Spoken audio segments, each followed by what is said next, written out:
السلام علیکم ورحمۃ اللہ وبرکاتہ۔ محترم سامعین، 12 ربیع الاول کا روزہ رکھنا چاہیے یا نہیں رکھنا چاہیے؟ کیونکہ بہت سارے علاقوں میں 12 ربیع الاول کا روزہ رکھنے کے لیے کہا جاتا ہے، اور بہت سارے ہمارے مسلمان بھائی اور بہت ساری ہماری مسلمان بہنیں یہ سمجھتے ہیں کہ 12 ربیع الاول کو روزہ رکھنا سنت ہے۔ تو آج میں آپ لوگوں کو بتاؤں گا کہ ہمارے پیارے آقا محمد صلی اللہ علیہ وسلم کی سنت کیا ہے، اور حضور اکرم صلی اللہ علیہ وسلم کس دن روزہ رکھا کرتے تھے، اور سنت روزے کون کون سے ہیں۔ حدیث شریف میں آتا ہے کہ ہمارے پیارے آقا محمد الرسول اللہ صلی اللہ علیہ وسلم ہر ہفتے 2 روزے رکھا کرتے تھے، ایک پیر کو یعنی سوموار کو اور دوسرا جمعرات کو۔ تو حضور اکرم صلی اللہ علیہ وسلم سے پوچھا گیا کہ یا رسول اللہ صلی اللہ علیہ وسلم، آپ پیر کو روزہ کیوں رکھتے ہیں؟ تو آپ علیہ الصلوۃ والسلام نے ارشاد فرمایا کہ اس دن میں پیدا ہوا ہوں، اور اسی دن میرے اوپر پہلی وحی نازل کی گئی، تو میں شکر کے طور پر سوموار کو روزہ رکھتا ہوں، اور جمعرات کو میں اس لیے روزہ رکھتا ہوں کہ جمعرات کو اللہ کے یہاں ہر بندے کا نامہ اعمال پیش کیا جاتا ہے۔ تو میری خواہش اور چاہت یہ ہے کہ میرا نامہ اعمال جب اللہ کے سامنے پیش کیا جاوے تو میں روزے کی حالت میں ہوں، اس لیے میں جمعرات کو روزہ رکھتا ہوں۔ تو ہر ہفتے کو 2 روزے رکھنا یہ سنت ہے، ایک پیر یعنی سوموار کو اور ایک جمعرات کو۔ اور حضور پاک صلی اللہ علیہ وسلم ہر مہینے کے 3 روزے رکھا کرتے تھے، چاند کی 13 تاریخ، 14 اور 15 تاریخ، یہ 3 روزے رکھنا حضور پاک صلی اللہ علیہ وسلم کی سنت ہے۔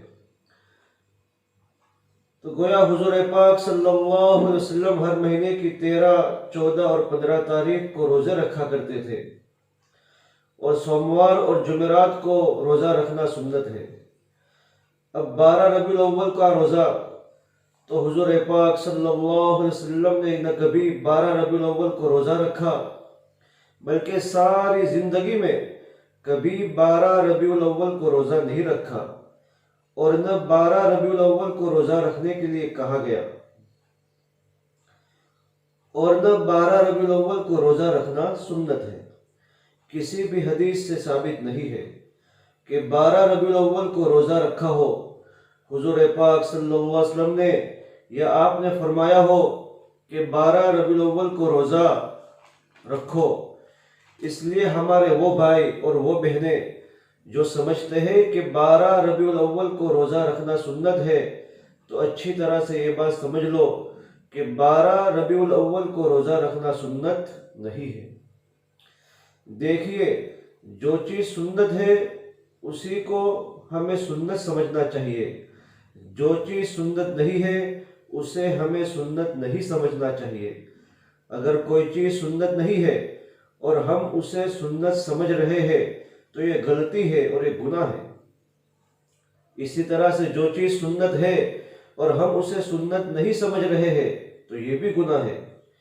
کوئی بھی جائز کام ہو، اسے آپ اگر جائز سمجھ کر کر رہے ہیں تو کوئی مسئلہ نہیں ہے، لیکن اگر آپ اسے سنت سمجھ کر کرنے لگے تو پھر ثواب تو نہیں ملے گا، البتہ گناہ ضرور ہوگا، کیونکہ آپ نے اس کو سنت سمجھ لیا اور آپ نے صحیح بات جاننے کی کوشش بھی نہیں کی۔ اس لیے میرا کام یہ ہے کہ آپ کو صحیح بات بتانا، اور آپ کو حضور پاک صلی اللہ علیہ وسلم کی سنتیں بتانا، اور حضور پاک صلی اللہ علیہ وسلم کی تعلیمات آپ لوگوں تک پہنچانا۔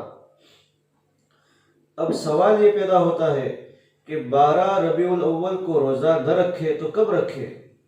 تو دیکھیے، 12 ربیع الاول سے پہلے جو پیر اور سوموار ہے اس دن آپ روزہ رکھ لو، یا پھر جمعرات کو روزہ رکھ لو۔ اور حضور پاک صلی اللہ علیہ وسلم نے حدیث میں ارشاد فرمایا کہ پیر کے دن میں اس دنیا میں آیا ہوں، دنیا میں پیدا ہوا ہوں، اور پیر کا دن میری پیدائش کا دن ہے، اس لیے میں پیر کو روزہ رکھتا ہوں۔ تو 12 ربیع الاول سے پہلے جو پیر کا دن ہے اس دن آپ روزہ رکھ لو تو یہ سنت ہو جائے گا۔ تو 12 ربیع الاول کو روزہ رکھنا یہ سنت نہیں ہے۔ اسی طرح حضور پاک صلی اللہ علیہ وسلم ہر ہفتے 2 روزے رکھا کرتے تھے۔ ہم ہر ہفتے نہیں رکھ پا رہے، کوئی بات نہیں، لیکن ربیع الاول میں پیر کے دن رکھنے کی کوشش کریں تو ہمیں سنت کا ثواب ضرور ملے گا۔ اسی طرح حضور پاک صلی اللہ علیہ وسلم ہر مہینے 3 روزے رکھا کرتے تھے، 13، 14، 15 تاریخ۔ تو ہم 12 ربیع الاول کے بعد 13، 14، 15 تاریخ کے روزے رکھے تو ہمیں سنت پر عمل کرنے کا ثواب ملے گا۔ دیکھو، ایک چیز جو سنت ہے اس پر عمل کرنے کا ثواب بہت زیادہ ہے، اور ایک چیز جو جائز ہے، سنت نہیں ہے، جیسے اگر کوئی 12 ربیع الاول کا روزہ رکھ رہا ہے تو جائز ہے، کوئی مسئلہ نہیں، لیکن اگر سنت سمجھ کر 12 ربیع الاول کا روزہ رکھ رہا ہے حالانکہ سنت نہیں ہے تو پھر یہ گناہ ہے، اور اسی کو بدعت کہا جاتا ہے۔ اس لیے اگر کوئی 12 ربیع الاول کے روزے کو سنت سمجھ رہا ہے تو اپنی غلطی کو اور کنفیوژن کو دور کرے۔ 12 ربیع الاول کو روزہ رکھنا سنت نہیں ہے۔ آپ 12 ربیع الاول سے پہلے یا بعد والے پیر کو، سوموار کو کبھی بھی روزہ رکھ سکتے ہیں۔ امام ربانی مجدد الفیصانی رحمۃ اللہ علیہ فرماتے ہیں کہ سنت پر عمل کرنے میں تو بہت بڑا فائدہ ہے، اور اتنا بڑا ثواب ہے کہ اگر سنت کے مطابق کوئی پانی پیتا ہے تو اس میں بھی اجر اور ثواب ملتا ہے۔ یہاں تک کہ سنت کے مطابق اگر کوئی ٹوائلٹ میں بھی جاتا ہے اور اپنی ضرورت سے فارغ ہوتا ہے تو اس پر بھی اس کو ثواب ملتا ہے، اور اگر سنت کے خلاف کوئی کام کرے گا تو اس پر اجر اور ثواب نہیں ملے گا۔ اس لیے ہمیں یہ کوشش کرنا چاہیے کہ ہم اپنی زندگی میں جو بھی کام کریں سنت کے مطابق کرنے کی کوشش کریں، تاکہ اس پر ہمیں ثواب بھی ملے، اور اللہ تعالیٰ کو اپنے محبوب کی ہر سنت، ہر ادا اور ہر طریقہ سب سے زیادہ پسندیدہ ہے۔ اگر ہم حضور پاک صلی اللہ علیہ وسلم کی سنت کے مطابق عمل کریں گے تو اللہ تعالیٰ کو سب سے زیادہ پسندیدہ ہے، اللہ بھی خوش ہوگا، اور ہمارے آقا محمد الرسول اللہ صلی اللہ علیہ وسلم بھی خوش ہوں گے۔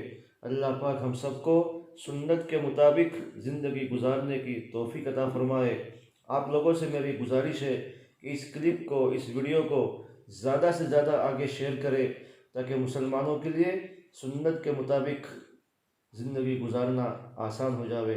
السلام علیکم ورحمۃ اللہ وبرکاتہ۔